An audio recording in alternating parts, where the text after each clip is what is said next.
अस्सलाम वालेकुम व्यूअर्स। आज एक बहुत डिफरेंट सी रेसिपी के साथ मैं आपके सामने हाजिर हुई हूँ।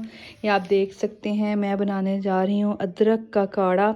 ये उन लोगों के लिए विंटर्स में जिनको बहुत ज़्यादा कोल्ड और कफ़ रहता है, दूसरा जो है गला ख़राब है, चाहे आपका स्टमक अपसेट है, पेट ख़राब है, वॉमिटिंग हो रही है, तो ये एज अ रेमेडी काम करता है। ये विंटर्स में स्पेशली हम बनाते हैं।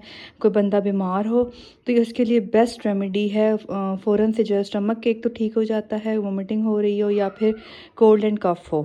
तो ये देखें, मैंने अदरक का टुकड़ा लिया है। ये तकरीबन आधा पाव का टुकड़ा है अदरक का, जिसको मैंने स्लाइस कर लिया। मैं इन तमाम चीज़ों को बहुत अच्छी तरीके से ब्लेंड करूँगी। इसमें हाफ़ जो है वो उसका लहसुन का है क्लोव, फिर 2 टमाटर हैं मीडियम साइज़ के, और 1 मीडियम साइज़ का इसमें जाएगा प्याज। इसको बहुत अच्छी तरह से चॉप करूँगी और उसके बाद मैं आपको दिखाती हूँ कि इसको भूनना कैसे है और कैसे इसको बनाना है। तो लेट्स स्टार्ट आवर रेसिपी।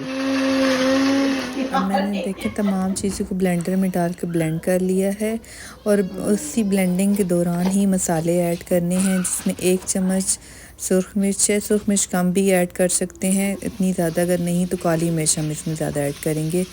नमक है, उसमें सूखा धनिया है पिसा हुआ, ज़ीरा का 1 चम्मच है और हल्दी हाफ है।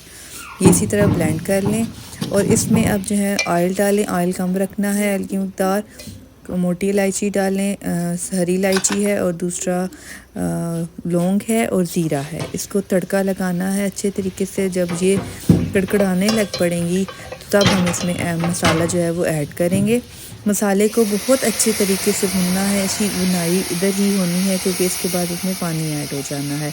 और अगर आप देखेंगे इधर छींटे जो है वो बाहर आ रहे हैं, आपके हाथों पे पड़ रहे हैं, तो इसको ज़रा सा पानी का छट्टा दे के तो इसको आप ढक दें, ताकि जो पानी वगैरह है उछल रहा है वो सारा काम डाउन हो जाएगा। तो फिर आप इसको भुनाई पे लेके आएँ। ये अब मैं बहुत ज़्यादा छींटे बाहर आ रहे थे तो मैंने इसको ढक दिया है, क्योंकि ब्लेंडर में मसाला आपने बिल्कुल बारीक पीसा है तो छींटे ऑब्वियसली बाहर आएंगी ही। तो इसको अब अच्छे तरीके से भूनना है। बहुत अच्छे तरीके से भूनने के बाद देखिए सारा पानी खुश्क हो चुका है इसका। इसमें नमक और काली मिर्च यहाँ से आप चेक कर लें, अगर आपको मिकदार कम लग रही है तो फिर आप और ऐड कर सकते हैं। अब इसमें अब गर्म पानी डालें और इसको ढक दें। थोड़ी सी मेथी मैंने डाली थी, अच्छी खुशबू आ जाएगी उससे इसके काढ़े के अंदर। और इसको ढक के पका लें, बहुत अच्छे तरीके से पकाएं। और दूध जो है वो एंड पे थोड़ा सा मैंने हाफ़ कप से भी कम ऐड करके इसको जो है वो पका लिया था और एंड पे सब्ज़ धनिया डाल दिया।